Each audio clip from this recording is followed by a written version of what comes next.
can't be. Why are you getting mad about pranks? It's a joke. It's a joke. Yeah, I'm poisoning people, but it's a joke. Like, yeah, I'm like throwing things at people and like actively putting people in harm's way and harassing them, but I'm doing it because it's a joke. Why are you getting so mad? It's a prank. So you're going to go out into the community and you're going to harm others, film them, put it online, and then profit off of it. That warrants punishment. Smith's attorney told the judge that his client has taken responsibility for his actions and understands these aren't pranks. What he did was not funny, and that's not how he should behave. He wants to turn a new leaf. He wants to get off this social media thing. Objection. I know I'm not there in court arguing here, but your client just said that they are pranks. He himself just said they are pranks. And now the statement is coming out that he knows they're not pranks. Who's lying here? Someone's getting caught in a web of fibs. Those two statements can't both exist at the same time. There is something fishy afoot here. To be fair, though, that statement does come from the reporter, not the one representing him, so maybe he didn't say that he knows they're not pranks, because that would be very contradictory if that is what he said, because his client just said the exact opposite. But then he goes on to say how he understands that they're not, like, humorous or anything, and he wants to turn a new leaf. Okay, great. Go to jail, spend some time in jail, come out of jail, and not be that same fucking loser that went in there in the first place. That sounds great. I think it should be longer than a year because, again, he has made an entire career out of committing crimes for money and filmed all of it. A year sounds like they were really light on him, especially considering how dangerous some of them were, especially the poisoning one. Then Smith talked about why he makes these kinds of videos. Social media has definitely took over my brain and made me do things that is abnormal. That was dangerously close to an honest statement right there. Social media definitely did take over his brain. It does that for a lot of people. It puts a fucking, parasite in there that's pulling all the levers in your neurons, and it makes it very enticing to do what Wolfie did, because it's very easy to make money doing it. However, it didn't force him to. He made the decision to do this and keep doing it, committing these crimes over and over and over again, treating people as subhuman props for his videos that he could exploit and harass and put in danger. Social media didn't make him do that. He made that choice. But yes, he is right. It did make it very appealing because of the money he stood to make doing it. Because there are tons of people before him that have done this very similar stuff and made tons of money without going to jail. But it seems like we're finally entering an era where there is going to be a crackdown on this kind of behavior, and that is such a good thing. That is a great direction. I hope we can keep going in that direction. The judge sentenced Smith to 1 year in prison, followed by 3 years supervised probation. She also said for those stores that were damaged, they can ask for restitution. Do not return to any Walmart. Don't return to any Bosa Donuts. Anyway, though, I just wanted to give you this little update here to this prankster. That's really about it. So, yeah.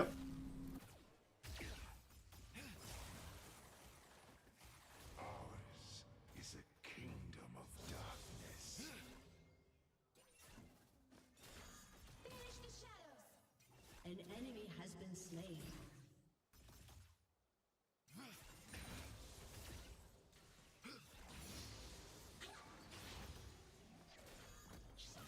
Nothingness accepts all.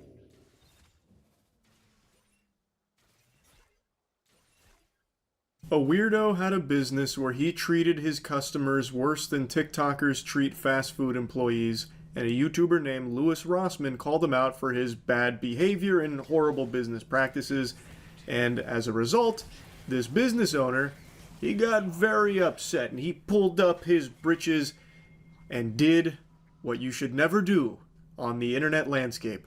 He filed fraudulent strikes against the channel that was calling him out. That is a big-time no-no right there. That's like the Walter White in the car screaming meme. Like, you never want to do that because it's always disastrous.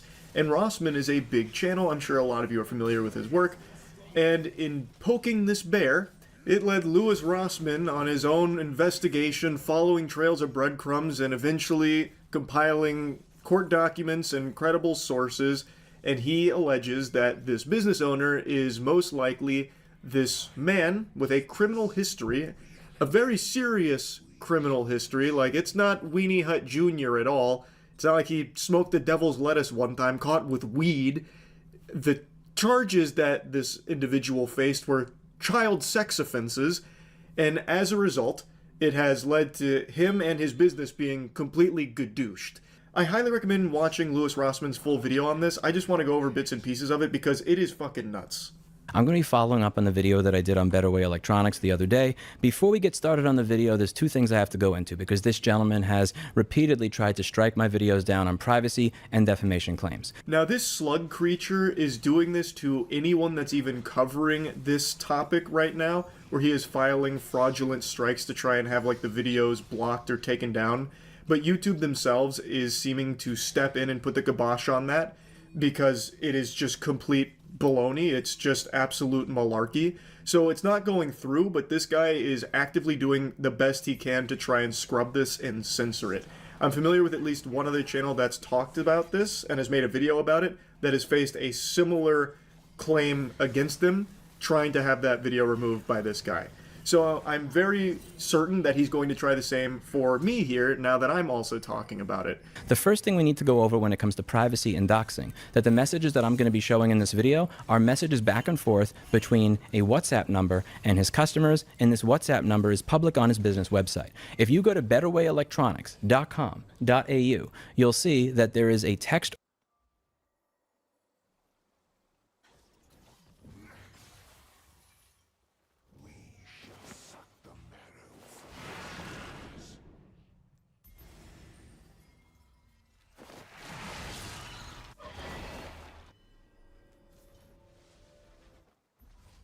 Hey, it's that magical time again where we have a nice little heart-to-heart and go over criticism that gets made about me.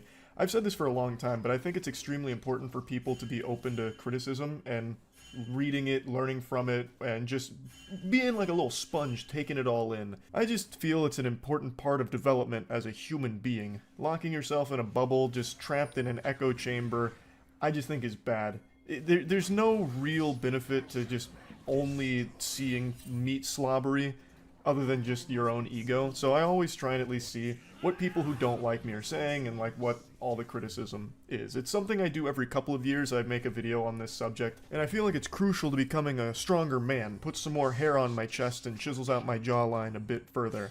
So what ends up happening is I always get locked into these boxes in people's perspectives. And it's the reason why I only do this every couple of years, because those boxes subtly change over time. So when I first started doing these, the box that I was confined to was the React streamer, the reaction channel, the React Andy only YouTuber. Then it became the sex toy YouTuber and nothing else. And now the current anime arc that everyone says for me is that I'm the drama streamer slash YouTuber. Though that drama title also existed back then as well, but more as like the side character, side quest personality trait. Now it's become like the defining one in a lot of people's eyes, which I personally find to be a peculiar turn of events because drama used to be far more prevalent in my content and on my streams a few years ago than it is now. I used to be the instigator, the fucking catalyst in a lot of drama back then. I would be bringing poop to a piss fight pretty often. Nowadays, I'm usually going over wackier stories, but I do still, of course, cover quite a bit of drama. I've always had a fascination with it all the way back in 2016, so it's always been a pretty core part of things I cover. But it is odd to see that that's now like the main label people give to me. But anyway, let's go ahead and start diving into these things a bit further. So if you're ever trying to feel bad about yourself, go on Reddit or Twitter. It's the most effective way of immediately feeling pretty shitty. So in the land of the narwhal baconing at midnight, there is no traction on any posts about me unless it's shitting on me, making things up about me, or just generally insulting me for a variety of things. So those are the posts that float to the top and I see. So I've got kind of like the main bullet points for most of these posts, and I want to address them. Last time I did this kind of video, I did pull up some of the Reddit posts, but people accused me of trying to lead a hate brigade against the people that didn't like me, which of course I've never done ever, so I don't know why that accusation got tossed out. But I'm not trying to roll around here in the mud and give any kind of bad impression on what this video is supposed to be about, so I'm just going to give you the main points that get tossed around here. And by far the biggest one is always my content used to be so full of passion and was generally better back before I showed my face. This is also criticism that has existed for about a decade now. Well, less than that, about 8 years now. And it's always a very big head scratcher for me because they used to say I put far more effort into my videos before the face reveal. Now, as I've always said, it's totally fine to not like me, or you get tired of my content, get tired of me, whatever, throw me to the side, hey, you know, like that scene in Toy Story, I'm done playing with you. I get it. That's totally natural on the internet. But this criticism is one that I always am left with a question mark over my head. Because as I've stated multiple times, the content I used to make, the gameplay commentary videos, I shit these puppies out in less than 10 minutes. I was like Jimmy John's with a freaky fast delivery of content that I really didn't enjoy making all that much. Like, it was great escapism for me, but it became something that was more of like a mental strain sometimes. Because as I've stated, I was going through a lot during this period. So the example right there, the Halo Reach forklift, it's 5 minutes long. That's how long that whole video took me to make. Now, again, to reiterate this point, it's totally fine if you prefer that style of content from me back then, but it's objectively wrong to say that I was happier making that content or that I put more effort into that content than I currently do.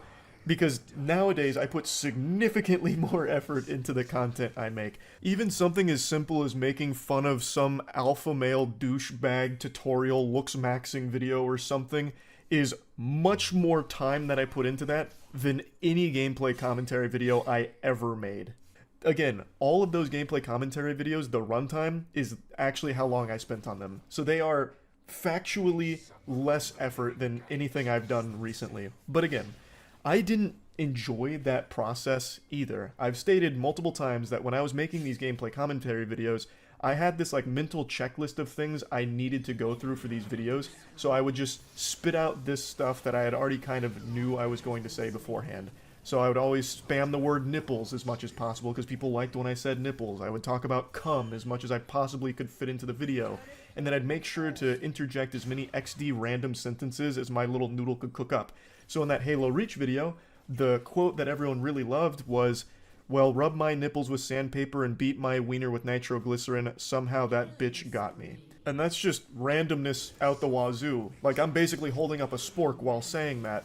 And that was the vibe of every gameplay commentary video, because I went into them with this pre-established checklist that I needed to tick all the boxes on. So another big one, you must be licking my nipples with the tongue of an elephant. Stuff like that. It's just random shit that I would say. There's nothing wrong with liking that. 100%, you're totally fine to still enjoy that, but it's not something that I'd like doing anymore. I don't script any of my shit. I feel like that actually takes a lot of the fun out of the process for me. I like just being able to go on the fly and get silly with things. And sometimes jokes work, sometimes they don't. But I just like that it's always a new experience. I'm not going in there like, okay, I need to mention nipples 5 times, I have to talk about titties and, you know, coming titties too. Like, I didn't like that. So I don't miss making those kind of videos, but I know one of the main sentiments a lot of people echo is that they miss those kind of videos from me. And I'm sorry to tell you that I don't see myself going back to that. I really hated it. Like, I really grew to not enjoy that process. And it's actually why, if you've been around for a while, you'll know, after my lung collapsed for the 3rd time, I took like a 2 or 3 month break from YouTube. I heavily contemplated not coming back because it was such a strain to me to like have to force myself to say these things while playing these games because it's what people expected me to say. But I eventually did push through, and then my content changed, and I got happier, and I liked a different direction I was going. Like, I've been happier making content now than I ever have in the past. Yet, a main criticism is people think that I'm more miserable now than I was back then, which, you know, I don't know how to convince you. I can't take you inside and give you a little magic school bus tour of my brains and all the smiles inside of it when I'm making things. Now, the next major thing that people are often criticizing me for is abandoning React content, which is crazy because when I last made this video, people were attacking me for making React content, and now people are really nostalgic for it. The biggest post right now criticizing me is about how dog shit my streams are because I don't do React content anymore, and all the 100 or so comments are agreeing with them that, yeah, my only talent was reacting to videos, it was the only thing I was good at, now that that's gone, they had to unsub this and that. And I don't really understand why you're still in the subreddit if you've unsubbed and hate me. I don't really get the point of that, but I'm not your dad, you can spend your time however you want. But basically saying that now that the React content's gone, the streams suck. And then in other posts in the past, there was a lot of comments on posts like these saying that, yeah, now all he does is pump out low-effort slop. Which I think is an ironic thing to say on posts missing my React content, because even when I was doing React content, I was very open about how low effort that was. There is nothing more low effort than React content, period. And even the biggest reactors on the planet will agree with that sentiment. And yet, for some reason, they're saying that that was higher effort content and higher quality, which I think is a little weird. Even like the drama content I make, like the Niji Sanji video I made a few days ago, that was multiple hours worth of research to get all of the information and learn about it. So that's already more than any React video ever made. So I used to be big into reaction content. Most of my streams on Twitch for the longest time were just watching other people's videos and making jokes about them with the chat during it, and I would upload those to my channel from time to time. And I did that for quite a long time. And over the last year and a half, I completely stopped doing it. I really had my whole perspective changed on it with all of the discussion around this topic, and I just didn't feel right doing it anymore. I didn't like the idea of taking other people's, like other YouTubers' content and just watching it in full on my channel, and then even re-uploading it, or uploading those highlights to my channel. It just rubbed me the wrong way, because I saw that there was a lot of YouTubers making very valid points against that practice, that it is basically stealing from them. And there's plenty of like outliers you can point to where a YouTuber or streamer is reacting to someone else's content and it actually helps that content creator grow. There's plenty of cases of that happening, but it's not the norm. Let me give you an example of something. I watched a masterpiece of a speedrun documentary on stream once about the history of the Hobbit speedrun. And I made 2 videos on this react. I broke it up into 2 parts because it was a really long video that I thought was just amazing. So I highlighted it into 2 parts. And the 2 videos I made from this react that were just highlighting the most hype moments got more views than the original work itself. And the creator that actually put in all the hard work, all the blood, sweat, and tears to craft this magnum opus, which is almost 3 hours long, almost as long as one of the fucking Lord of the Rings movies itself, didn't see much benefit. If you look at the Social Blade here, you'll find that when I uploaded these 2 reacts, which I was praising the shit out of this work and highly encouraging people to go show support to the creator, he only got 2.7k subs from that. And if you look at his monthly gained views, you'll see that the 2 big spikes came before I reacted to the video, and then many months after, when it found its way organically into the YouTube algorithm. My reacts had no noticeable effect on it, and may have even had a detrimental effect because it was clearly growing before I reacted to it. And that just does not seem fair to me. Now in this case, the creator of the video, Karma, was in the chat while I was watching it and seemed to really appreciate it and was having fun watching my reaction to it and everything. So like, it's not like I went behind their back and, you know, tried to steal the views away from them or anything.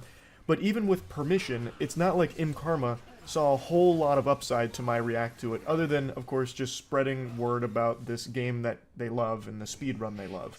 But aside from that, their channel didn't really see a whole lot of benefit from it. And even still, it's just not really a fair transaction either. 90 to 95% of smaller content creators that have their work reacted to probably won't see any kind of benefit at all for it.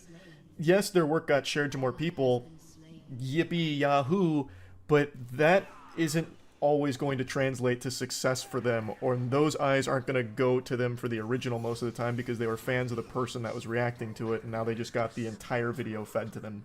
So there's just plenty of arguments against it where you're just taking other people's hard work and you yourself are gaining from it, and the person who actually made that doesn't see as much of a return.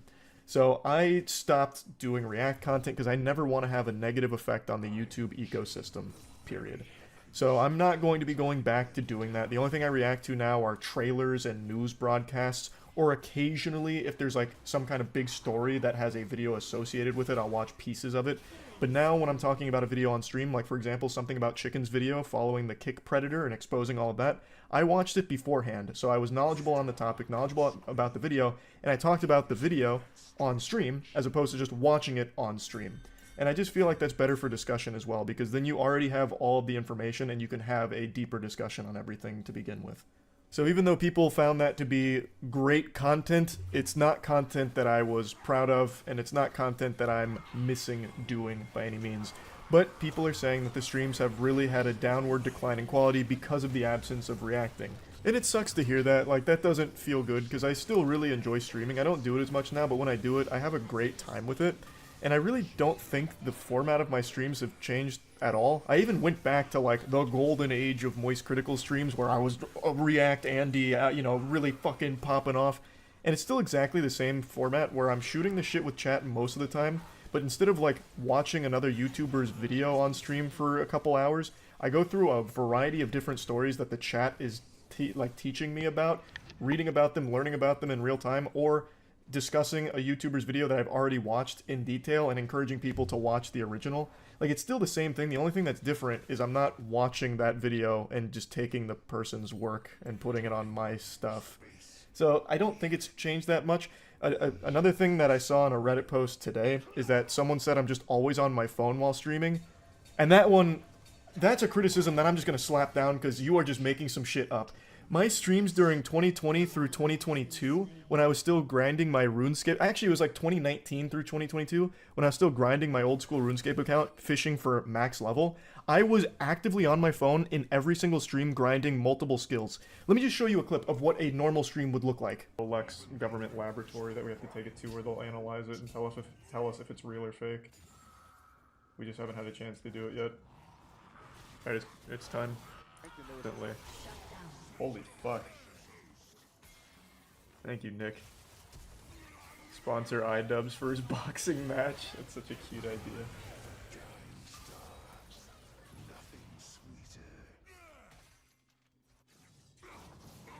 Riveting stuff. I would do this for pretty much every stream during these grind sessions, where I was more preoccupied with maxing my RuneScape account, so I had my head buried in my phone, deeper than an ostrich buries its head in the sand during mating season.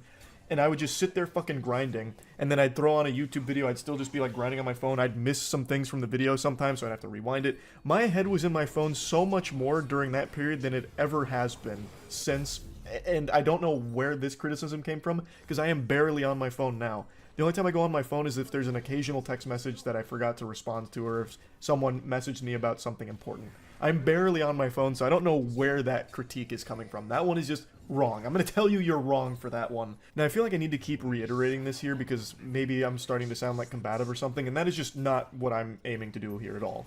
It's totally fine to not be enjoying my recent content or recent streams or something. Tastes change. I get it. At some point, you know, you stop enjoying certain things. Like, it's totally natural and totally understandable. I'm not upset about it. Like, sometimes reading the things hurts, but I get it at the end of the day. And there's nothing wrong with criticism, which is why I go out of my way to read the criticism and talk about it. And I'm just giving it my perspective here on all of this. So, for example, another thing that comes up is people are tired of me doing so much, like, coverage of things during streams or hanging out with chat as opposed to gaming as much. Now, I do think I haven't done as much gaming as I used to, because I used to do more, like, long-term shitty gaming, like where I'd play a shitty game for longer than I currently do. Nowadays, when I do a bad game night, I'll usually just play like half of a game, or sometimes not even half of a game, whereas back then, I used to just fucking full steam ahead finish those games that I wasn't interested in, force myself to, and I just felt like that didn't make for good content. So a game I didn't like that I was forcing myself to finish, I thought would probably be a big turnoff for a lot of viewers, like they weren't enjoying it. So I stopped doing that over the last year, where if there's a game that I either lost interest in or just didn't feel like finishing, I wouldn't force myself to. Though the consequence of that became even games that I liked playing, such as Armored Core 6, I never finished on stream. I started playing games more off-stream last year and even into this year than I ever did in the past. I talked about this years ago, but I completely stopped playing games on my own because I just elected to do them on stream with others. I went back to playing games on my own, like Alan Wake 2, and people didn't like that. So I started Alan Wake 2 on stream, the stream crashed, and then I ended up getting COVID, so I watched Alan Wake 2 on my own, and then when I got better from COVID, I played it on my own. I didn't stream it. Same with Spider-Man 2, played it on my own. So I do admit there was a lot of games I didn't play on stream to completion that I would have liked to, and I do understand that people probably want more of, like, completing games, so I've been doing that in 2024. I completed Suicide Squad on stream. If that doesn't showcase my perseverance and resilience, I don't know what does. I have been doing a lot more gaming in 2024 than in 2023, and I am finishing the games again, because I know people like to experience it with others as well, so I'm going to work on doing more of that again. But that's a totally fair criticism, that I haven't been gaming as much. On stream, that is. So I've been making sure to get back into the swing of doing most of my gaming while being live on stream. So you can expect more of that. And definitely more bad game nights, because those are always super fun. There's just been like a flood of games coming out, and a lot of them have been bad recently, so I've been getting pseudo-bad game nights recently too.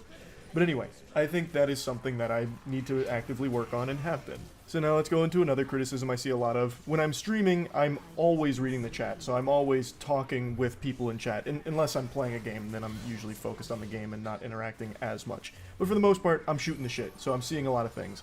And it's Twitch chat and YouTube chat, so you're going to see some profoundly stupid statements. And oftentimes, I joke about those things. It's never really coming from a place of malice, unless of course the statement I see and call out is like a blatantly awful one or racist or something really terrible. Then I will get mean, because that deserves to be slapped down. That is some bad shit, and I will call that out from time to time. But when it's just something like weird or a bit odd, I'll joke back with the person, and I feel like a lot of times people are thinking that I'm being nasty to them, when that's not really what I'm trying to do. And maybe that's on me, maybe it's my fault for not making it clear enough, but when someone says something like, "Hey asshole, when are you gonna play Helldivers 2? You promised you'd play it," and I'm literally playing it in the stream that they post that message in, I'll usually say something back like, "When are you going to open your eyes?" or something. Like, I'll joke to them about it, but I'm not trying to be like nasty about it or anything.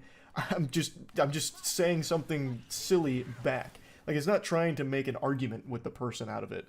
And I feel like that might just get misconstrued somewhere along the way with viewers watching. So that's something I probably need to be more mindful of, I guess, because I'm never trying to make it like aggressive as a response. Or especially when we get into our heated alien debates, where we start fucking talking about warp drives, and I start getting real animated about warp drives and fucking the WoW signal. I'm never trying to be mean to people talking about it. I am just getting passionate and silly with them. And I guess that's just getting lost in translation somewhere along the way. So it's something that maybe I need to recognize more of, because people seem to think that I'm being mean to viewers, or I'm just a really grumpy old man. Another thing I see pop up a lot is how lazy I've become, where I post stream highlights now more often than I used to, which again I think is factually wrong, because if you remember the old React Charlie era, almost every video I'd post every day was a React video from stream the previous night. Like, I'd be posting 2 or 3 sometimes in a day that were all just stream highlight React moments. Now, I do still post stream highlights, of course, especially when it comes to like gaming related stuff. And sometimes I'll use some stream highlights in content. Like, for example, the situation with the cop and the falling acorn yesterday. I spliced in like a minute's worth of stream highlights, and that was a topic I learned about on stream and talked about further in that video. And I do still post like entire videos that are composed of stream highlights if I thought the topic was really interesting or if something was going on. But I do significantly less of that now than I used to, and it's really not even close. I feel like most people don't remember how much my content was just stream reposts a couple years ago. I really feel like I do more variety of content now than ever before, and I certainly put in significantly more effort to my content than ever before. It's just that big stuff, the really passionate, really expensive, and really like hands-on, lot of work content is not the content that gets the most views. Like the MWL, our Moist Wrestling League, that takes months worth of planning, it's very expensive, and the views on that is significantly less than pretty much anything else I make. Which isn't the biggest deal to us because it's fun. I love doing it, so I have no plans on stopping it anytime soon, but a lot of people aren't seeing it, thus they're not getting exposed to this wide variety of content I produce. And even outside of that, like the Dungeons & Dragons show, Skill Check show, that is another massive time investment, it's a lot of work, and it's a lot of fun. There's a lot of passion behind that. It even has its own YouTube channel now. Music videos, again, another thing that I'm super passionate about, have been for a long time, but again, the views on that, much lower than anything else, so most people aren't seeing it. And even just like simple one-off videos like learning to dance, like where we brought out a dance instructor and we spent a few hours trying to master shuffling, which is something I've wanted to do for a long time, not super popular. So a lot of these things, this wide variety of content that I produce, isn't the ones that are popping off. So people aren't seeing it, thus they keep thinking that I'm only doing either stream highlights or drama because that's all they're being exposed to, or that's all they're choosing to click on. Which isn't, you know, again, it's not the biggest deal in the world, but yes, it does make me a little upset that people are saying that I'm only this one type of content creator, when really, I'm really proud about the wide variety of things that I make, because I love doing that. Like, I have 2 comic book series, Godslap and Plagueseeker. Godslap might be getting a theatrical feature film within the next couple years. I can't blow the lid off that too big here, but just been cooking up so many massive projects. There's another huge project that I'm going to be revealing to all of you pretty soon that I'm super excited about. Like, I really feel like this wide variety of content I produce is, it makes it so nothing's ever just like a one track on this channel, where it's not just like one type of thing. It's not just always gaming. It's not just always news. It's not just always drama. Like, you never really know what to expect. And I think that makes it really fun. I love doing that. Just constantly keeping things fresh, like tier lists, really weird one-off things where we're trying olive oil ice cream, which is a downright scam. Just all kinds of different shit. So it does hurt when people say, like, Charlie's only a drama content creator, or a couple years ago, all Charlie does is play with sex toys for videos or whatever. It doesn't feel good. Like, I'm not going to pretend. Like, yeah, I wish more people knew about the large variety of things I do, so I wouldn't just get like a label slapped on me for something like that, but I get it. Like, I can't be mad about it or anything. Like, I do understand. So it's not like an incorrect criticism or something. Again, this whole video is just talking about these things from my perspective on all of it, and just listening to all the feedback and taking it in, thinking about it. I think it's very important for anybody, really. So yeah, I think this is all of the main criticisms that I've seen. I don't think there's anything I missed. But yeah, anyway, that's about it. So yeah.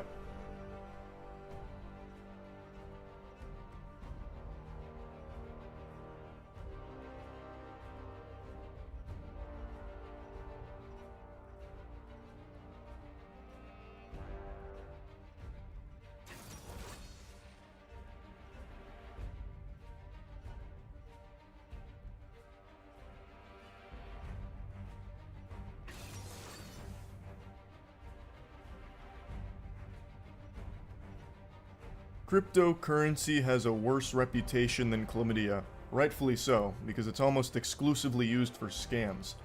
But crypto is a far more potent disease. It was a plague that swept through the world back in 2021. A ton of people FOMO'd, fear of missing out is what that stands for, a bunch of their money into a lot of gobbledygook that started popping up because everyone was blinded by this idea of becoming a multi-millionaire through meme coins. They were basically just putting money into imagination. They would have been better off if they would just put it in the toilet and prayed that when they flushed it, more money would shoot out of it. And while crypto has largely died out in the public eye, there are still those that swear by it. And that brings us to what I want to show and talk about today. I just found it through CoffeeZilla's second channel where he was making fun of it. There was a Sheeb commercial where they were advertising some of their new upcoming features, and I'm using features lightly, and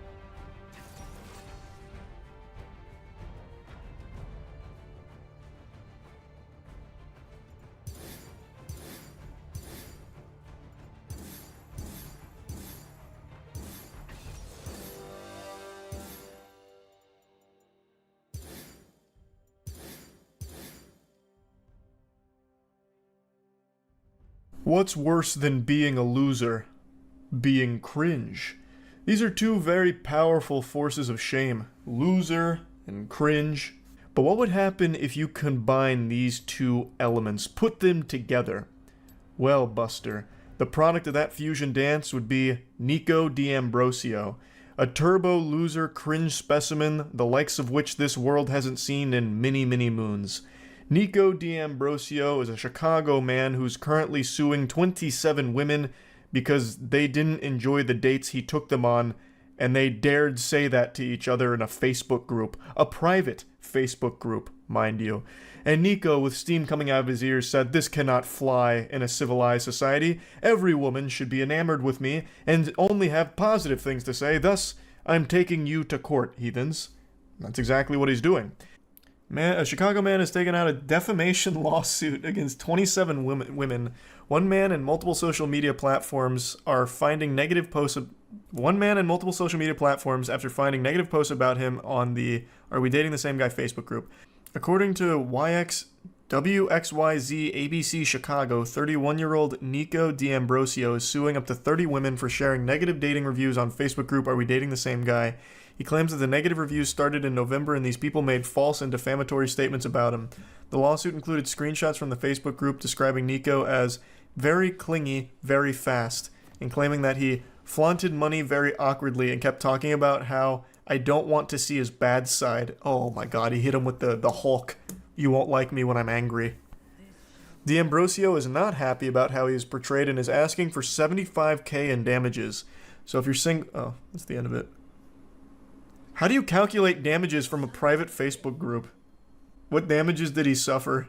He's the Billy Mitchell of bad romance. It's a frivolous lawsuit filed because his feelings got hurt. And I think all of you know by now how I feel about people that try and do this kind of shit.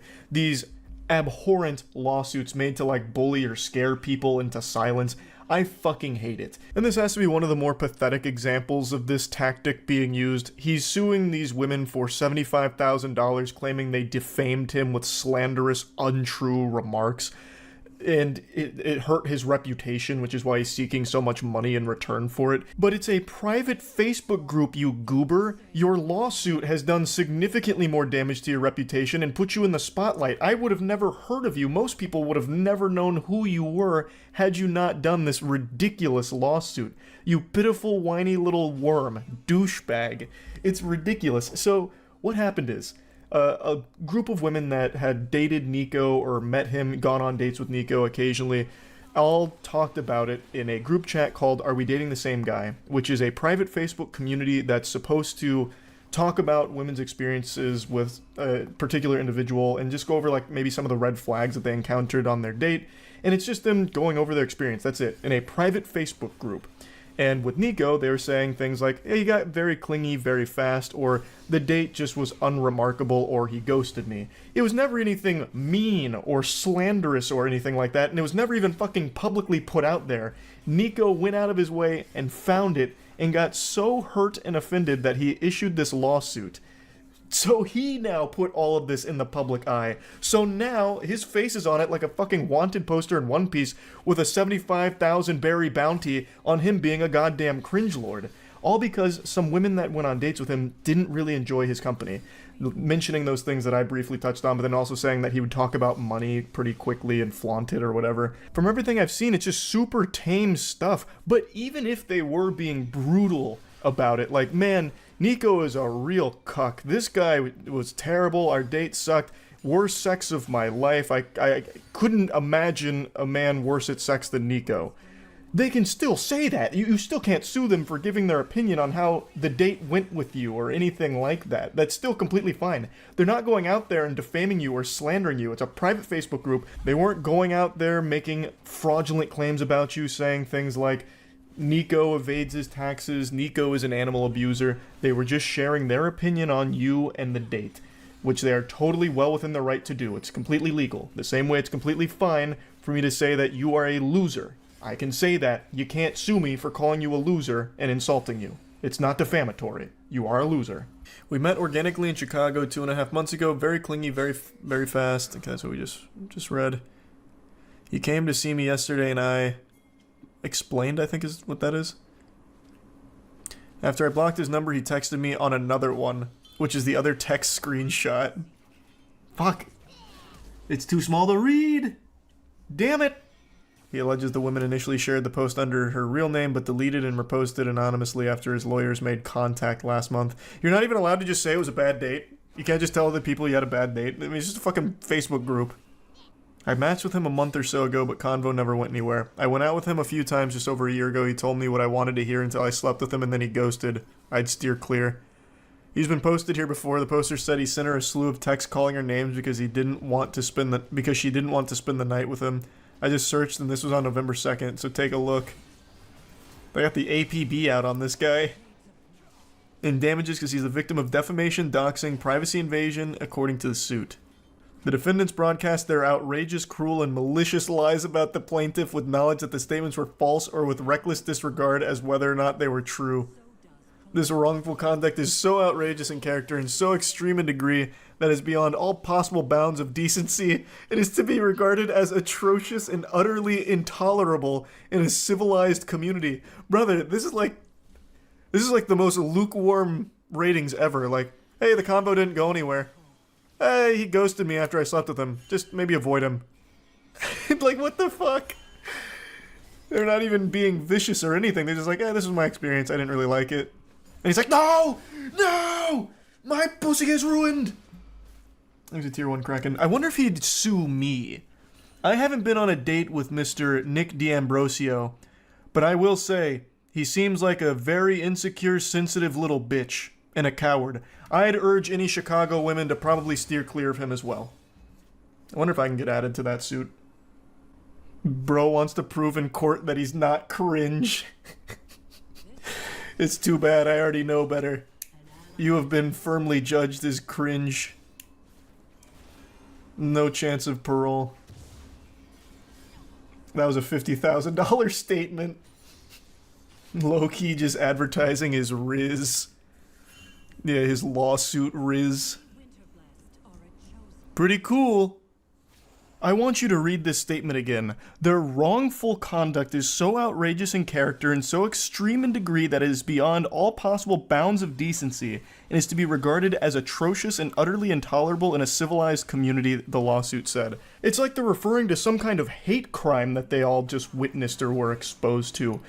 If they thought those text messages they highlighted about him being clingy or whatever were so atrocious and extreme in nature, I can only imagine how Nico and his legal team are reacting to watching this video right now and the things I'm saying about him. Their jaws must be on the floor, furiously drafting up some kind of legal document for me, like fucking flames and like smoke coming off of the page as they're writing it all down. And I've never even met Nico, and I think he super sucks. I think Chicago women should definitely avoid him. Like, just look at the way he reacted for women that just shared their experience of having a less than stellar time with him. He will shut down your opinions, it seems. He does not want anyone to have an opinion of their own, only the opinion he wants you to have of him. What a piece of shit. How can you be so insecure and weak that when you find this, instead of learning from it like, maybe the problem really is me. Maybe that's why I haven't had a real relationship out of the last 27 dates I went on. Yeah, maybe I should really reflect on that. Instead of that, he goes, "Where's my lawyers? Do you see these mean words they're saying about me in this group chat? They called me clingy.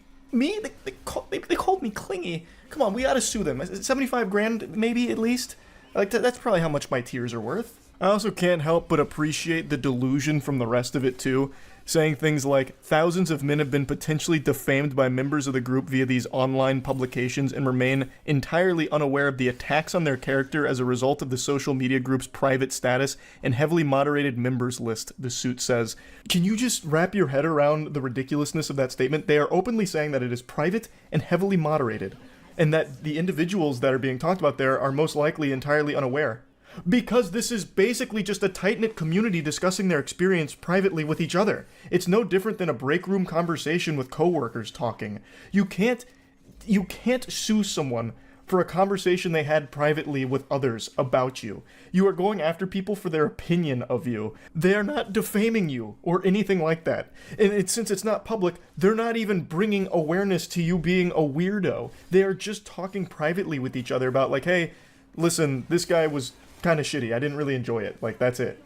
So if you match with him, just know I didn't have a great time. Maybe you will, but here were a couple of the red flags I noticed. That's totally fine, totally reasonable. There is nothing wrong with it, and this guy is still crying. It's crazy. And the lawsuit's trying to make it seem like it's some kind of almost noble cause, like this shadow organization working in secret has been defaming thousands of men for so long, and the men don't even know it. It's called just having a conversation in a group chat. It's not illegal. You can't sue for that. At least you shouldn't be able to. But this guy clearly has a ton of money at his disposal, and we all know how this system works. We just saw it fucking unfold with Billy Mitchell, actually, since I name dropped him earlier. If you have a lot of money, you stand a much better chance of winning, even if it's the most outrageous shit ever. So I'm really hoping this doesn't go anywhere, because it is so fucking stupid and shameful. This man, Nico D'Ambrosio, and his entire legal team are absolute clowns. So I just wanted to talk about it a bit more. That's really about it. See ya. An ally has been slain. An enemy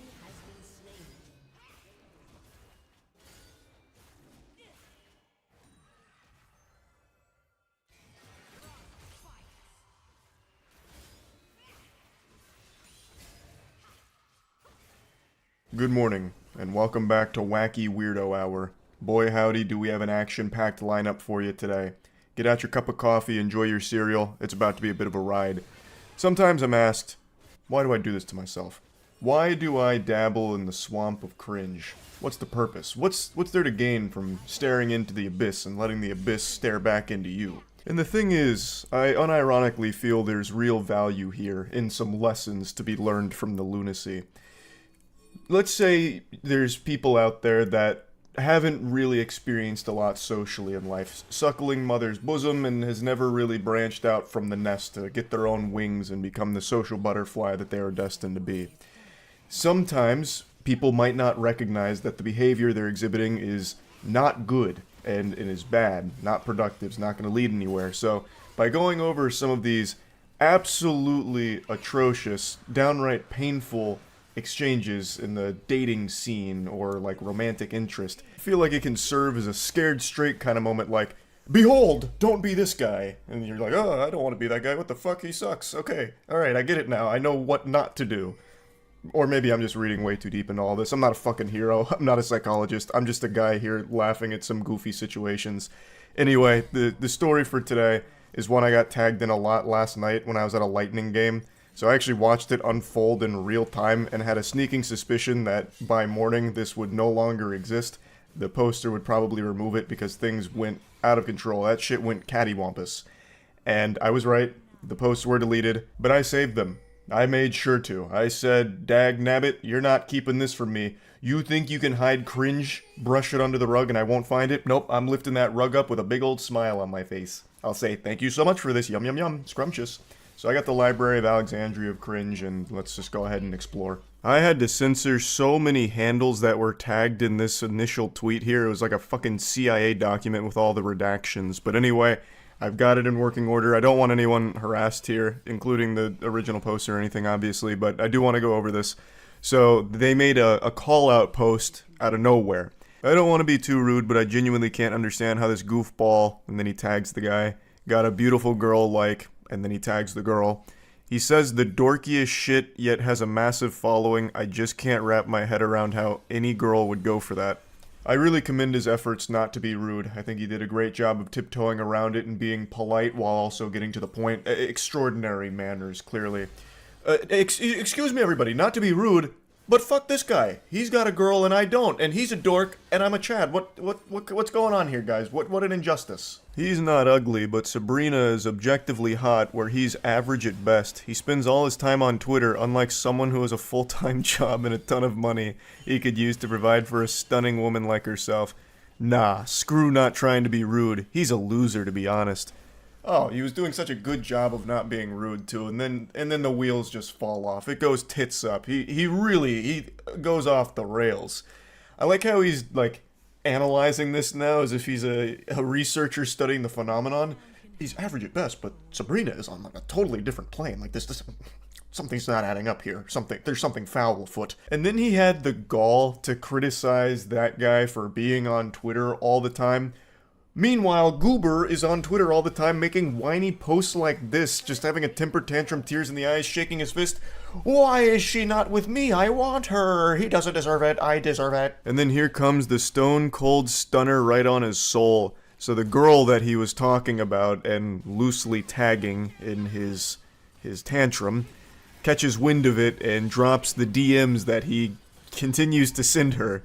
She goes, I know your ass ain't tweeting this like you ain't been in my DMs constantly begging me for a chance like a desperate loser and refusing to take no for an answer like a disgusting creep. And here's the receipts, Twitter. Thank you for the receipts. God bless. I'll speak on behalf of all of Twitter when I say it's much appreciated. So it begins with, would you ever want to meet up someday? I'd love to see a movie or take you to dinner. Whatever you'd like. To which she responds, I'm flattered, but for one I have a boyfriend and I don't think you even live near me. Oh, I like to travel, so it's not a problem, lol. And you're not married, right? There shouldn't be anything wrong with hanging out. No, but I don't feel like your intentions are platonic, so... She was right. She really sniffed that one out pretty quickly. You don't need to be, part of the Scooby-Doo mystery gang in order to crack this code here. She immediately deduced that this wasn't necessarily a friendship offer. This was him shooting his shot. But I love how he just immediately goes like, well, you're not married, so I mean, like, what's the harm? You know, I don't see a ring on your finger. And he continues, no, I'm absolutely being platonic. My intention is just that I want a chance to prove that maybe I could a candidate as well. Like maybe you'd have more fun with me. Just to weigh your options, you know? About to have me talking like a Sims character with that kind of cringe. Like, what do you mean? Weigh her options. Brother, you came out of nowhere in Twitter DMs. Why the fuck would she want to weigh options with you? Like, she's already in a relationship which she makes clear off rip and you still keep pressing. But you know what? Let's go even deeper here. We'll get into real fanfic levels of garbage and delusion. Let's assume she's in an open relationship and would actually, like, want other options, I suppose, in a partner. It's not gonna be you through Twitter DMs. That's just dangerous. No one's going to take you up on shit like this, especially not when you're coming out fucking guns blazing, fucking firing from the hip out of nowhere. And there's no possibility of that anyway in reality, because she actually shuts that down directly too. No, you're not, because you're still pushing something further even after knowing that I'm in a committed relationship with Blake, so there's no options. Learn how to take no for an answer. A lesson he absolutely refuses to learn. So he continues. I'm just confident in my abilities as a partner on all levels. I'm certain I can give you everything you desire, and perhaps better than he can. I apologize for persisting. You're just breathtaking, and I want you. I'm willing to fight for you at this point. To which she responds, there's no fighting for me, you don't know me, and you couldn't give me anything that her current partner doesn't. She lays into him. She lays down the brass tacks here. And basically he says, that's a lot of words. Too bad I'm not reading them. Because he refuses to accept anything she is saying and only continues to exist in this dimension in his brain that is disconnected from the reality here. But I will say, he has piqued my curiosity. I have to know what abilities he's so confident in here. Like, balloon animals? Like, he learned a magic trick from Chris Angel? Like, what abilities are we talking about? Because it's certainly not like romantic abilities whatsoever. He's fucking cold calling like a telemarketer here through Twitter DMs. So he responds again saying, I had to give my 100%. If we're being truthful here, I don't think he deserves you. I see what he tweets and he's dorky as hell. You're hot and one of the kindest people I've ever seen on this app. What do you mean? Like, so I'm guessing he just like stalks her feed or something. He's like, he's making up this fantasy in his head where it's like, this is an angel and I should be with her, clearly. This guy's too dorky, too much of a dweeb, doesn't deserve that. It's so creepy. I have a good job and I'd be willing to let you crash with me at my place for as long as you'd want if you'd be willing to give me a chance someday. That's so generous. I mean, wow. He'd be willing to let her crash at his place? Wow. And they say chivalry is dead, huh? I don't even know why he's making that offer. I don't think that's something anyone would want to do. I don't know why he's making it sound like he'd be willing to make a sacrifice by letting her live with him when he's fucking obsessed with her. It's oh my god, it's so fucking weird. I'd take care of you, but you everything you want? Oh, buy you everything you want and give you anything you'd need. I haven't found any ladies in my area that share my same interests or honestly that are as beautiful as you are. I guess you just brought out my competitive side, lol. You absolute weenie. It's not a competition. And if dating was a competition, you're gonna stay losing with an attitude like this. I don't know why he's treating it like a game of Counter-Strike where if he just plays it properly, he'll go ahead and squeak out the W. She's already in a relationship. No matter what you do here through fucking Twitter DMs, it's not going to change that and she's not going to want to go with you. No matter how much you lecture her about why her current partner doesn't deserve her, which is an outrageously weird thing to do. You don't even know them to begin with. You are just someone that is stalking their fucking Twitter feeds, I guess. Like, this whole thing is super creepy. And he just doesn't see it. So she posts these DMs, and obviously a lot of people started dunking on him for it. And instead of trying to learn from it and understand why this isn't a good thing, he takes it as another opportunity to proclaim his love for this stranger. He says, "You have to be lying. Why is everyone acting like I'm crazy? Sabrina is drop-dead, sexy. Block A or Blake, whatever the fuck, is not. He's painfully average and mediocre at best. As I said before, he ain't ugly, but compared to her, he might as well be. Sabrina's figure is what I'd call perfection. I don't want to be disrespectful, but I'm trying to make a simple point. Her hair is majestic, her face is gorgeous, and her body is literally to die for. Not to mention she's strong and takes what she wants. I admire that. And she doesn't want you, so admire that, and come to terms with it. She will never want you, no matter how many times you make Twitter posts about her, obsessing over her. It's scary. It's unhinged. Stop it. Like, I don't know how else to, like, put it in plain terms. But even with people putting it in the plainest terms for someone to understand, he still just thinks that, like, his intellect is above everyone else's and no one's understanding his point. So after all of this kind of blows up, he then starts sending her more DMs about it. He comes back around into the DMs saying he didn't mean to put her on the spot, to which she responds, "You did. Now Twitter sees the creep that you are." And he says, "I don't think of myself as a creep. I'm just being honest and straightforward." And she says, "No, you're a loser and a creep who doesn't understand the word no." She's right. It's very blunt, but it is correct. The way he is behaving here is not taking no for an answer and being very creepy. Again, they don't even know each other.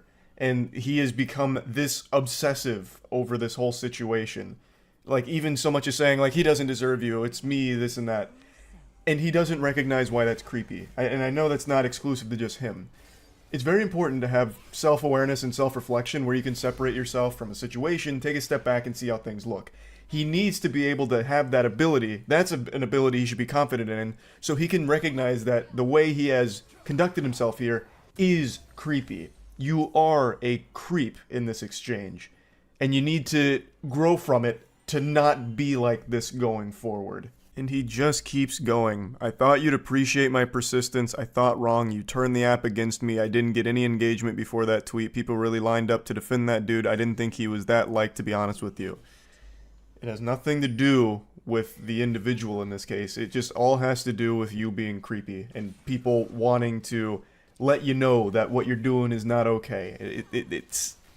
He's just not able to grasp the situation. And I also don't know why he would think this persistence would be appreciated. Again, you don't even know her.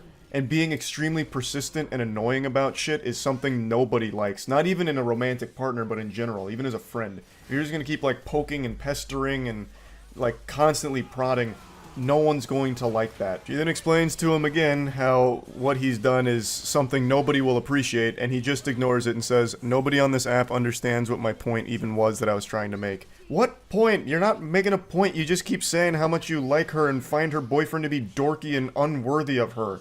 What point are you talking about? There's not some, like, deeper underlying message that you're trying to get across that we're all too stupid to see. You're just being a weirdo for everyone to see publicly and throw tomatoes at. This is the last DM here that was shared. He says, "I treat women with the utmost respect, actually." That's the impression I got as well. Yeah, no, yeah, that's what I got when reading this too. To which he responds, "You don't when you can't accept the word no and objective women. Your loss, I guess." That's just a classic sign-off from, like, every single one of these meltdowns and bad romantic exchanges. Somehow it always ends with the guy saying, "Your loss. I'm actually, like, the best dude ever. I'm, like, the chillest, nicest guy ever, and you just blew it with me, so put that in your pipe and smoke it. You'll be thinking about that every night trying to go to sleep. What a big loss for you." I don't know why that's so common amongst all of this, but it is very interesting to see it every single time. But anyway, I just wanted to share this because I've been so fucking deep into these, like, weirdo romantic exchanges and all of that, so that's really about it. See ya.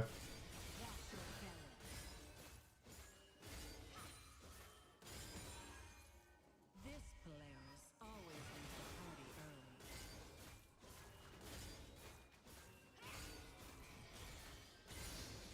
My North Star shines.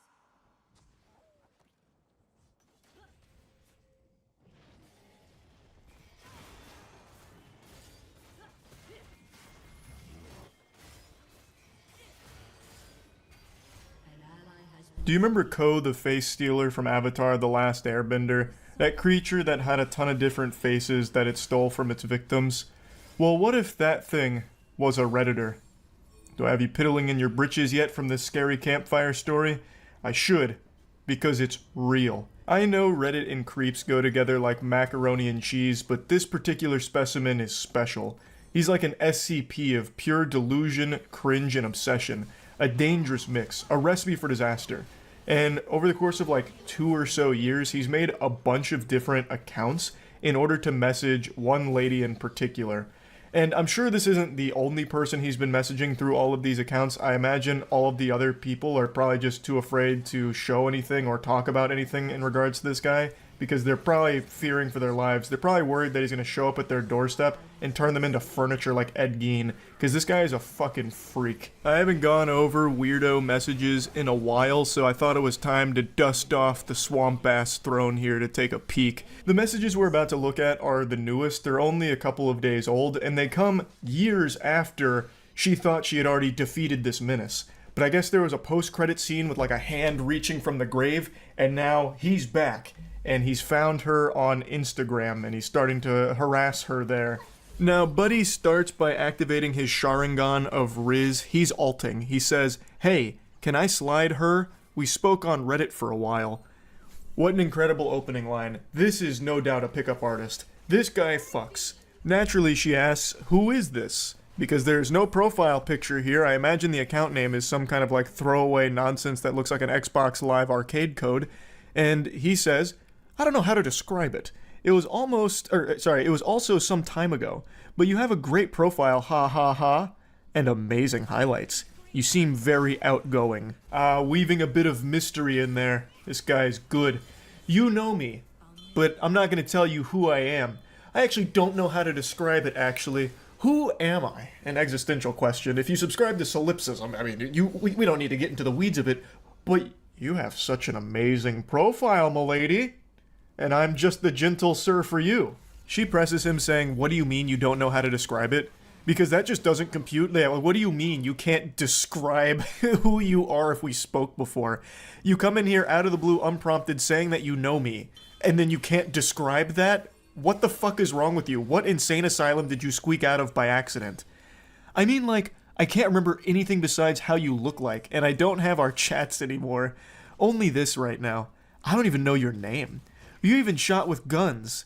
You Americans are crazy. She's talking to a lobotomite. He's suffering from amnesia, it sounds like. What do you mean you don't know? Like, you said we spoke on Reddit. You don't remember your Reddit account name or anything? And he tries to reassure her, "Oh, I don't even know your name, actually. I only remember what you look like." And just going off of that picture in my head, in my mind's eye, I was able to find your Instagram account somehow. Dude's trying to cosplay like he had his brain scrambled by MK Ultra and can't remember anything except for bits and pieces about this lady's appearance. He is very clearly just trying to avoid saying the Reddit name because he knows that she'll know that it's that weirdo creep from years ago that kept making tons of different accounts to keep harassing her. Also, I think I should clarify this because it may have been confusing. It started 2 years ago, but it wasn't like some one-time instance where this guy just made like a ton of different accounts and she blocked them all and that was it, just, you know, put the kibosh on it. He continued to do this for a long period of time. Like, there's a post from her from 2 years ago with him doing it, a post from a year ago with him doing it. So he's kept doing this behavior for a long time, and now this is just his most recent rodeo here again. Somehow, creepy Redditor returned. The creepy Redditor of 1,000 faces. She says again, "Who are you?" "I don't know. That's the only thing I know. Maybe I told you my name and you'll remember. It's blank." I imagine whatever name he gave right there isn't his real name. He probably just dropped an alias or just a fake name that he probably thought sounded cool. I bet my sweet Bippy that he just chose a name that he lifted from anime. "Oh yeah, it's me, Thorfinn. You don't remember anything, do you? And what's your name? Sorry, but I forgot." What do you mean you don't remember anything? You've given her no information. What the fuck are you talking about? What is she supposed to be trying to remember here? You are a complete stranger who hasn't even left like a single fucking breadcrumb to piece this puzzle together. She says, "What's your name on Reddit?" Point blank. That should be super easy to answer. And he goes, "Wait, let me think. Actually, it could be, I don't remember. Damn, it was so long ago. I don't know, I can't see the chat. I think you blocked me. But still, you are a bigger red flag than me." Oh boy howdy, he just dropped a bombshell and immediately goes on the defensive. "I think you blocked me. But it's because you're a huge red flag and you were intimidated by my overwhelming masculinity and the very strong jawline that I have. I've been mewing a lot. You were the problem then, but I'm willing to forgive you. I just don't remember what my Reddit account was. I'm sure you block a lot of people, so this probably wasn't like a dead giveaway, right? I blocked you? This is why you won't tell me your name. I don't know, I am not that familiar. I don't see the chat, and a bit of time has passed. You're from the US, right? I am from Europe. I don't even know what this strategy is here. I blocked you? I don't know, I'm not familiar. It's, a lot of time has passed. You're from the US, right? Hey, did you know I'm from Europe? Said no European ever. Usually, if someone's going to talk about where they're from, they're not just going to say the whole fucking continent. So I'm starting to highly doubt that this guy is actually from Europe. He's probably just in the US and making shit up here.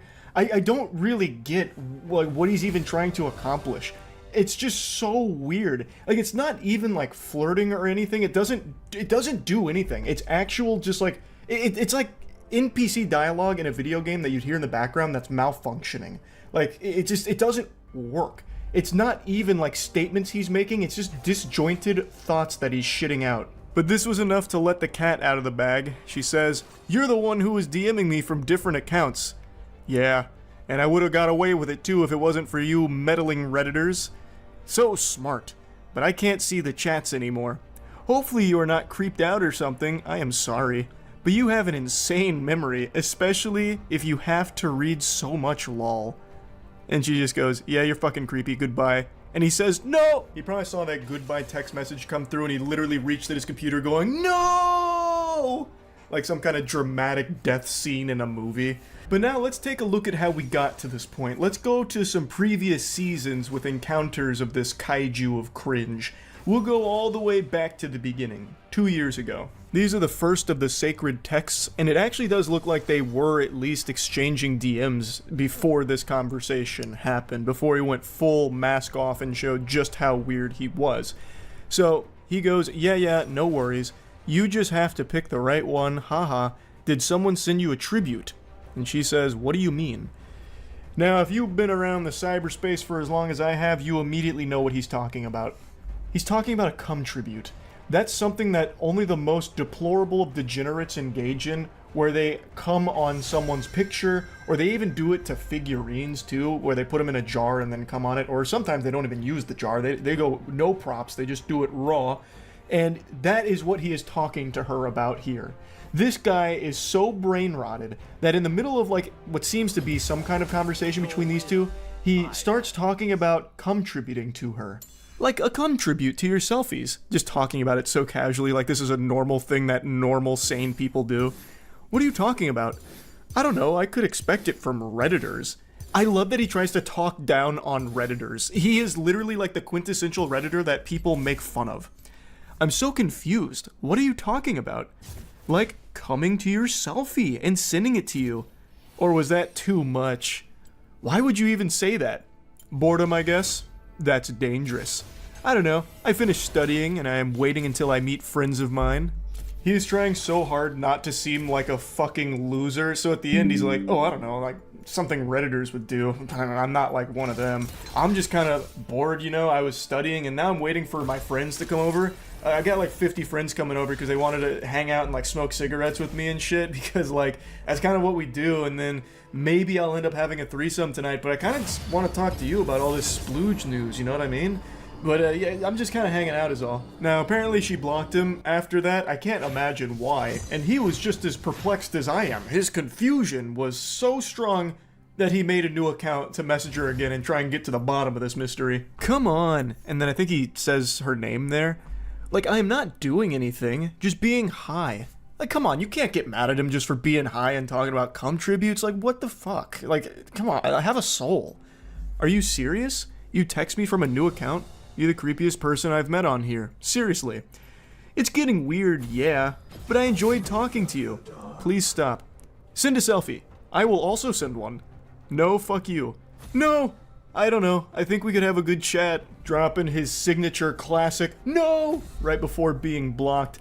I like that. I like how he says that they could have a good chat if given the chance.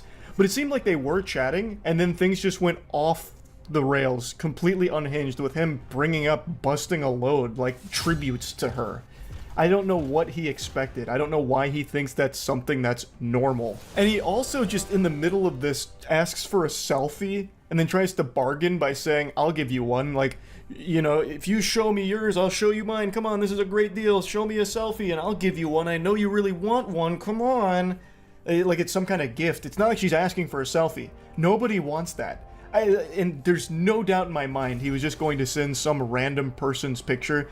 He probably would have chosen like Henry Cavill, like, surprise, it's been me, Henry Cavill, this whole time. Don't you feel silly for blocking me on the other account? Alright, now let's talk seriously. Because this guy's probably like, I think he's probably on the much older side of things, just judging by the way he talks. And he has just been so poisoned by being just glued to Reddit that certain things on there, like tributes, he thinks are like normal things that younger people do. So after a couple blocks, he sends another one here from a new account, and it says, okay, will we talk if I send a selfie? Please, I want to prove to you that I am a 20-year-old chilled dude. Actually also a romantic. And are you actually doing fitness?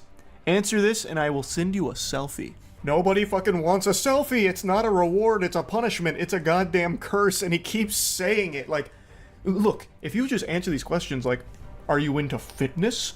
I'll send you a selfie. You've been begging for one, I'll do it. And please send me one. Come on, it's that easy. He just keeps mentioning that he'll send a selfie like, will we talk if I send one? Will this get you to finally open up to me? Fine, I'll give in and send you one of these, I suppose.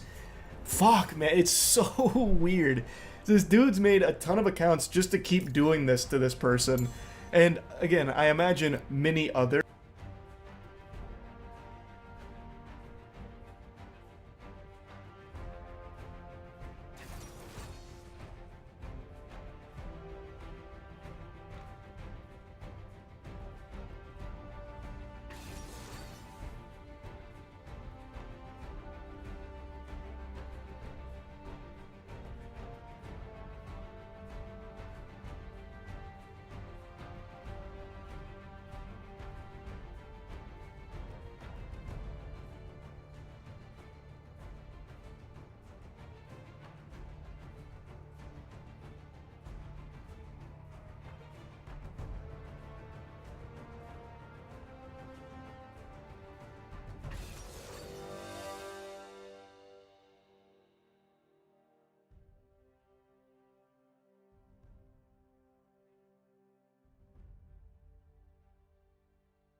But this is the only text from him that I can find thus far.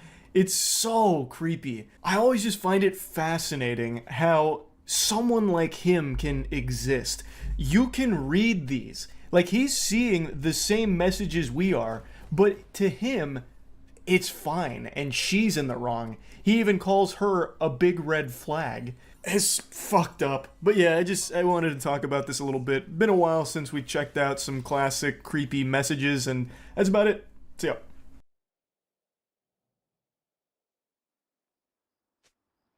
Welcome to Summoner's Rift.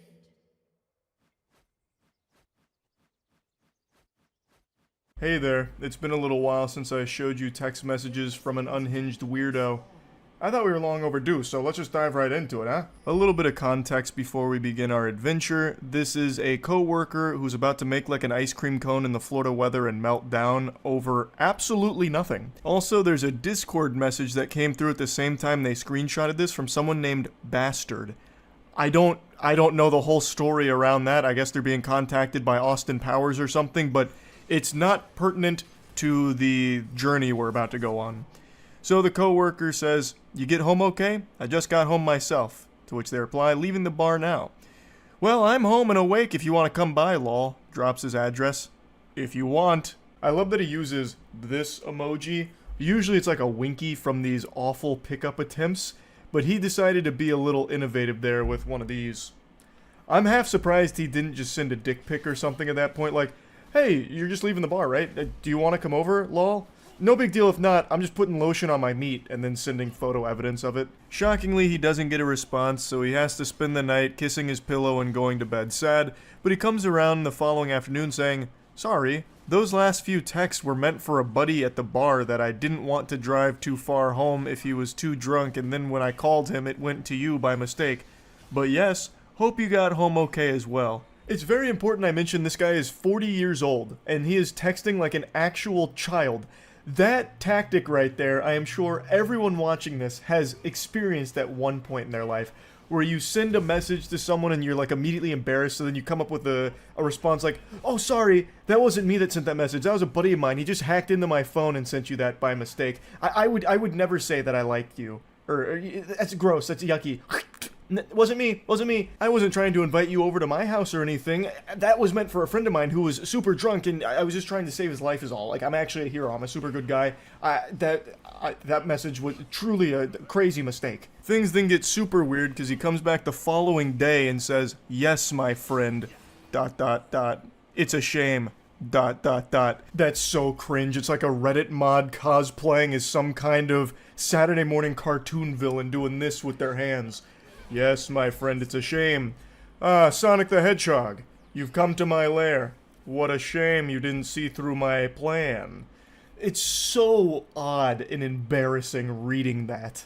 Always have been told what a gentleman I am, and he puts his pinky out, no doubt, when he typed that message. I can actually smell him through these. I mean, the physical stuff was both of us, I don't regret that, but the lingering bothered me because I think of a lot of you. I think a lot of you, as in the quality of person you are. No response. So you're gonna soon realize that he's actually illiterate. His weird dweeb speech didn't quite work with the yes my friend angle, still no response. So he tries again at 4:41 a.m. saying, hey you. And then he comes back shortly after saying, you honestly creep me out. Our bar is suffering for the first time since 2016 because we have a selling sandwich worker. I don't know what the fuck he's even trying to say. Sure, you could learn, but it's all a joke to you. You're an idiot if you think my natural personality was like that. You fucking grabbed neck. So, the dam's beginning to break here. Pandora's box is opened, and every single emotion is flooding out of him right now. And the only one left inside of that box is sanity. He has forsaken sanity here. He immediately starts living in delusion and just spouting fucking gobbledygook. It's absolute garbage. I do love, however, that he says that they creep him out because they didn't respond to his 4:41 hey you booty call text. That just sent him over the edge like, this makes no sense, this is incomprehensible. You really give me the heebie-jeebies. What is wrong with you? You didn't respond to my 4:41 a.m. text message? That's ridiculous. Everybody texts me at 4:41 a.m. That's like the most optimal time to text, and the fact that you didn't tells me that there is something evil afoot here. You're not right. Oh, also, I should probably explain that last cryptic message he sent with, you fucking grab neck. So, what that is, the poster explained a little more in the comments. Apparently, they had given him a ride back at some point to his apartment, and he refused to leave the car and insisted that they go to his apartment together, but that obviously wasn't flying here. So, since he refused to get out of the car on his own power, it led to, like, some kind of, like, actually aggressive struggle where his neck may have been grabbed and, like, pushed out of the car or whatever. So that's what that is. Can't see the top part of the text, but it ends with tweaking, which is super accurate to what's happening right now. And he responds, is this a group chat? Accept the rejection, learn from it, move on. Also, begging to go on another date with me is cringe as fuck. I'm tired of taking losers and try to help them so our restaurant didn't look like fools. Doesn't. Date? Laughing, crying emojis. I feel bad for you, You. Okay, bye. Laughing, crying emojis. You are, what, 22 and act like 15. There is no date. Laughing, crying emojis. Thank God I finally got John here. I don't know who John is, but hey, fist bump to John. The savior has arrived. John is saving the day. There has never been a date. ... My God. Dot dot dot. What kind of weird ass life do you live? Dot dot dot. I said we have crackheads at work and maybe we can go outside and maybe we can go out besides that. Dot dot dot. If you didn't see that on Saturday night with the convict you are still and idiot and not who I talked to you about thinking you are mature and different. Dot dot dot. You are just a basic Lucy fly we have to deal with. The fuck is a Lucy fly? A loose fly? Loose fly? I don't know what that... I'm no zoologist, and I don't feel like looking it up. Scratch that, I just went back on my word there. I did look it up. Nothing appeared on Google search. Even Google was like, are you fucking dumb? Hey, excuse me, Charles, did you mean to Google this nonsense mumbo-jumbo? Loose fly, are you stupid? So I don't even know what word he was trying to put there, because there is nothing that even remotely pops up to explain that. By the way, the tweaking is on purpose to mock these idiots. Crying, laughing emoji. I'm still is the Marine Reserves. In. Trying to read his text messages is like trying to read Finnegan's Wake. This shit is incomprehensible. He is so angry, he actually can't type. He's just seeing red, and he's like actually trembling fucking tweaking as he's trying to send these messages. But according to him, the tweaking is all an act. He's only pretending to be a tweaker to make fun of the real tweakers.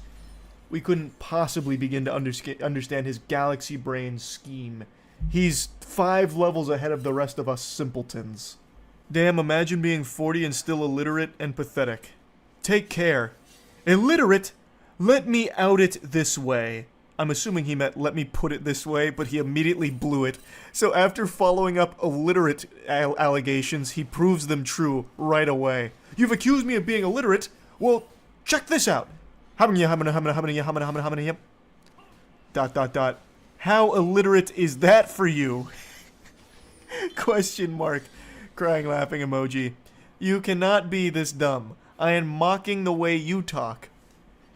I would love to, like, get a peek inside of that noodle of his. What a very special brain. No, I'm not tweaking. I'm making fun of tweakers by pretending to be one.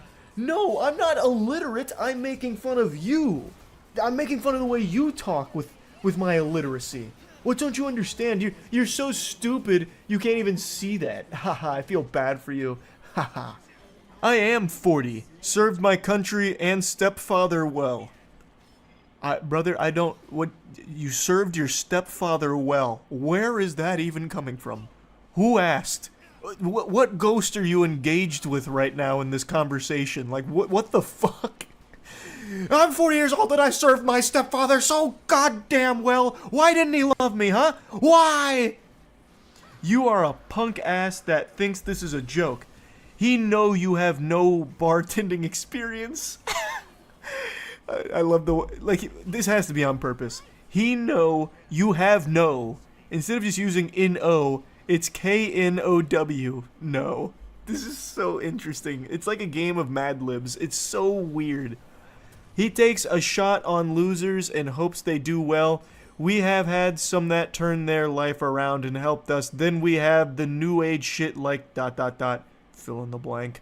But it's obviously becoming you as well, that you have no bartending experience, correcting his grammatical mistake as any scholar would do. You want to put some of the group chat? Put this. You want to put some on the group chat? Put this. Why? Be careful what you ask for. Why? So, like, he's self-aware enough in this rage to recognize how stupid he looks and knowing that this is going to be shared with other coworkers, I suppose, and just continues to keep digging a hole. Because personally, I call out every loser or anyone that makes us suck. I don't know if he meant to say sick, or if he's like, you're the reason this restaurant sucks. We suck 'cause of you, not me. I work hard, damn it. They reply saying, everyone knows I'm bartending for fun, and I have no prior experience. Seems like you're the only one with a problem with this. Everyone? Yeah. Are bartending for fun? You are bartending for fun? Fuck you. Stay away. This restaurant isn't for fun. It's a business, and we take pride in it. This is like actual We Are Walmart energy here. There's nothing wrong with taking pride in your job. I actually think that's an incredibly admirable thing. But to this level, where it's like almost delusional that this restaurant has become a part of your identity when it's not a restaurant you own. This is just this is just a coworker. This is just someone that works there, I'm pretty sure. So it's not like it's his restaurant that's being insulted or anything, and this guy's about to go to fucking war for it. Who the fuck is everyone anyway? I train. Then God forbid the last couple months we had these losers train bar, and there is Joe. Who's Joe? Where's Joe? Joe Mama? What, like Joe Blow? Like what is this? We've got John coming out of nowhere, which is like this guy's saint. Now we got Joe, and the way he's talking about it, I guess Joe's not a good guy. That's one of the villains we should be rooting against. I don't know. None of this is for fun. It's family. It's work. It's blood, sweat, and tears, and you just proved my point of why I don't like certain people that mock our restaurant. Are you done harassing me? I feel like as he was typing that last sentence there, you just proved my point of why I don't like people who mock our restaurant. He was charging up one of these. Why I oughta. Getting ready to get the knuckle sandwich deployed. No, the drug videos are enough. Good night. That came out of nowhere. I don't know what drug videos he's referring to. The poster also doesn't know, apparently. Thanks for repping blank. And bring your trash to us. That's why he hired you, not because you worked for fun. We thought you had pride. Once again, please stop bringing your trash. The amount of times that he corrects himself, it's like a fucking English professor in a middle school. Like, just coming through with grammatical corrections throughout the paper with the red pen. And please, please, put our work group chat that you... And please, please, put our work group chat that you bartending is just for fun. ... Just like the video of you doing drugs will go to the VP of USAA. Actually, I don't like you. Just as a military Marine vet will do it on my own. I will do it on my own. That doesn't clear up the confusion with the statement. So, let's assume he's telling the truth here. Like he has videos of this coworker doing drugs. What are you gonna do with that? Like, he's trying to be like a hall monitor here, but like, what... Are you going to report it to the police? Because, like, I don't think they're going to act on it. Like, my coworker smoked weed, here's proof. But he doesn't even say that. He's like, I'm going to the VP of USAA. So you're going to take videos of this coworker doing drugs to the VP of a bank? Why the fuck are they going to care? I imagine 90% of the people at the bank have used drugs at some point, and they're still doing business with them. Like, it's not like they're going to get outraged, like, oh, good golly. One of our clients does drugs? Cancel their accounts quickly. Freeze their assets. Thank you for bringing this to our attention. This is invaluable. It's so weird. And also, just for a cherry on top, the poster explained that they actually don't even bank with USAA in the first place. So he'd just be going to a random bank with a video of a random person doing drugs. At that point, you could just pull up a video from Reddit of someone doing drugs. The final message sent to this maniac was a no bitches meme saying, I don't know what drug videos you're talking about, lol. And they did post another picture as well where apparently this coworker was fired. So that sounds about par for the course. This was a loose cannon. This guy seemed very unwell. I had to share these because this gave me quite a giggle reading through these. Also, a nice little reading challenge to try and parse what he was even saying half the time in his messages. That's really about it. See ya.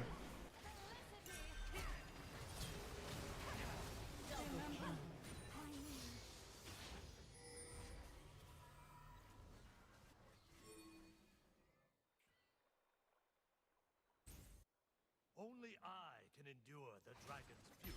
Flirting with someone can oftentimes be challenging, and occasionally the only winning move is not to play. Sometimes it's best just to spam emotes and see how that goes. And today I want to take you on a journey. It's a two-part epic like Homer's Odyssey, but if Homer had written about a weirdo who's desperately trying to make a woman fall in love with him by calling her autistic. Now the backstory here, I'll go ahead and give you the cliff notes of the prequel. This gentle sir protagonist has just joined a new friend group and has found particular interest in this woman. and he reaches out to her trying to, like, talk to her, saying, I'll be honest with you, I don't understand you. And then he just goes on to say that she's quiet and he doesn't know anything about her other than she likes potatoes in the town of Salem, and that he just laments that he just doesn't know anything about her and she doesn't make eye contact with him. She asks, does that bother you? And he says no, which is a big fib right there. Lying is a sin and now he's condemned straight to hell. This clearly bothers him because he melts down about it. He also doesn't keep that charade up for long. He immediately folds and says, I mean, somewhat, yeah. It actually hurts a lot. It keeps me up at night. I actually can't sleep. I'm crying all the time because of it. But it's a normal human response, so you can't blame me. Too late. I'm already blaming you. Can I ask a blunt question? She says, sure. And he says, are you autistic? Man, the Riz Lord has struck like a lightning bolt here. If those panties aren't sodden after that blunt question, I just don't know what works anymore. She says, no, are you? And he goes, lol, no. So what do you think about me? She says, in what way? He seems to get kind of offended by that, so he snaps like a Redditor adjusting his fedora. It's a simple question. What do you think about me? Madame, it's actually quite elementary, honestly. What do you think about me as a lover? She pulls no punches and just goes, I don't really think of you, so not sure how to answer that. That was quite the fucking biblical smackdown right there. And he says, Jesus. Okay, I'll try something else. Why? Why? At that point, you should just be like, yep, that didn't work. I'm gonna go do something else. I'm gonna go solo queue in League of Legends and wash away my troubles. Like, I don't know why he's gonna try something else. But he goes, why do you never laugh at my jokes? Not that I'm trying to make you in particular laugh. Why is it so hard to make conversation with you? It's like I'm reading text messages from Timmy Turner to Trixie. Like, what do you mean, why do you never laugh at my jokes? I wonder what the dynamic of the friend group is like with this guy in there. Does he try to be like the class clown or something? So, for context, she is 23 years old, he is 24 years old, and I imagine the rest of the friend group is in that early 20s ballpark. So these aren't children, these are adults. And he's like, why do you never laugh at my jokes? I told you to pull my finger and I tooted. And you didn't even giggle. Like, what am I supposed to do? This is side-splitting comedy, come on. Why is it so hard to make conversation with you? Are you autistic? He just texts so juvenile. What do you think about me? Do you like me? Circle yes or no. Or you're autistic. And then he, like, runs away. She responds saying, I'm more of a listener. Don't take it personal. I'm just shy, I guess. And then he immediately takes it personal. There's gotta be a reason. I'm better looking and more successful than 90% of the men you know. So what's your type? I want to get to know you. He's desperate. He's on his knees right now, shaking his hands. I must know. There's gotta be a reason. And she says, my type is a man who doesn't ask me if I'm autistic. I mean, that's pretty picky. Come on. Well, you're looking for a unicorn here. All good men accuse the women they're trying to win over of being autistic at some point. It's standard protocol. This guy's just following the textbook formula. He then says, can you blame me for assuming that? What the fuck? Yes, absolutely. That's a crazy thing to assume about someone, especially considering his whole purpose of the conversation was trying to get laid. Like, he's romantically interested in this person, and his way of spitting game is to ask if they're autistic. That's such a weird thing to do. And then he goes, don't get me wrong, you're pretty, but I definitely considered the possibility you're autistic or definitely on the spectrum somewhere. One of the #1 signs of autism is not laughing at this guy's jokes. So he looked it up on WebMD and he was just, for her own sake, like concerned for her well-being. He's actually looking out for her. She says, lol, what? Reflect on your words when you go to bed tonight. See ya. Just trying to end this conversation because it's going downhill. It's so quick. This is an avalanche of dog shit. And he just goes, wow, wow. Owen Wilson's there for a moment and then just says, I think you're jealous I spent the night with redacted and you went home alone. This is classic. This is classic. When everything goes tits up, it's like, you're actually just super jealous of me because I'm slamming ham on the regular. I'm fucking your friends. I am having sex with women that want me because it's impossible for a woman not to want me. You just must be autistic. That's what's going on here. And you're jealous now. You're the problem, not me, and you're lucky that I even gave you the time of day.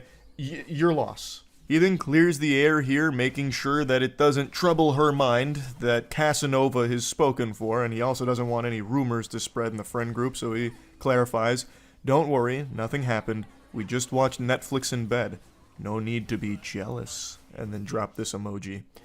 I have a hunch she really wasn't jealous. Just a guess. She doesn't seem interested.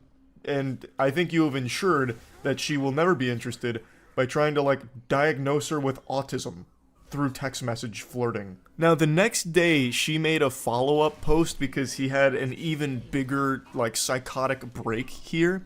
So that was all part 1. Part 2, he comes back bigger and badder than ever here. The sequel went Insano style.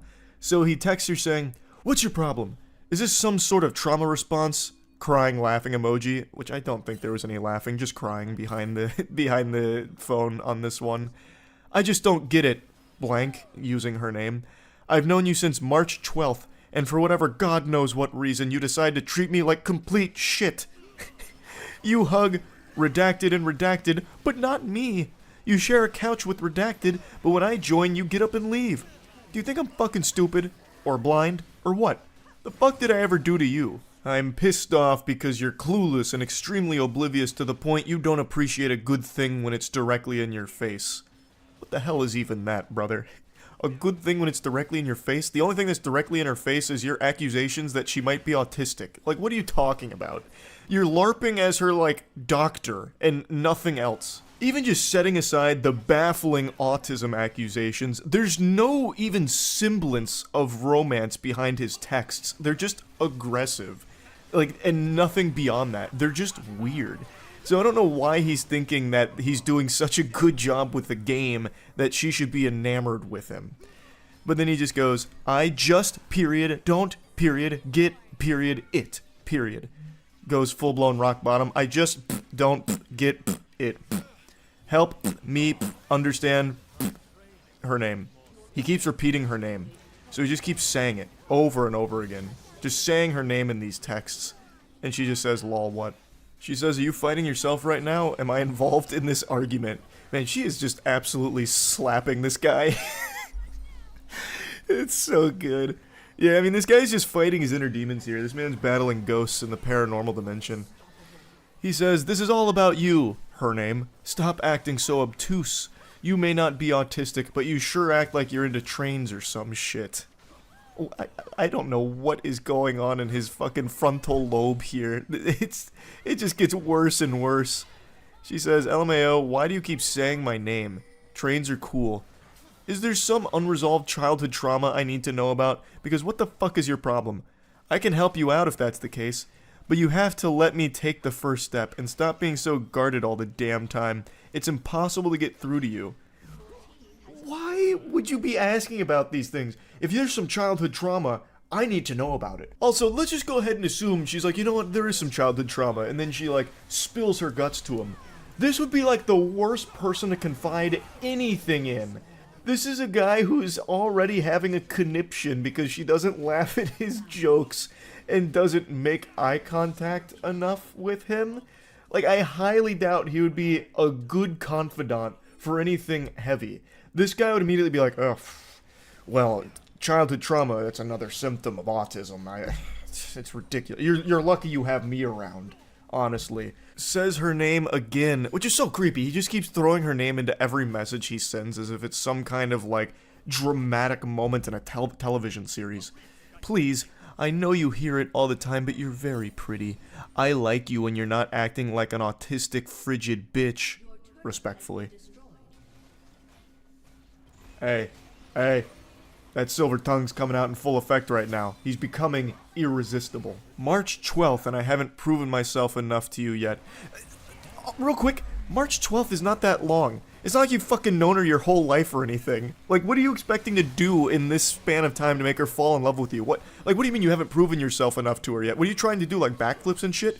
Do you just keep trying to tell, like, the worst jokes imaginable, hoping to get some kind of pity giggle out of her? Like, it's so incomprehensible. He thinks that it's been such a long time. You've been single all this time. Ages. Almost 2 months you've been single. Like, it's crazy. It doesn't make sense. It doesn't compute. It's extremely suspicious, actually. Why would a girl like you be single? What are you hiding? I don't understand what you want, in all honesty, lol. First step of what? referring to his previous message where he asked her to, or when he said that he wants to take the first step, but she needs to let him. She teases him with some sarcasm here. LMAO, okay, I'm hiding so much, dude.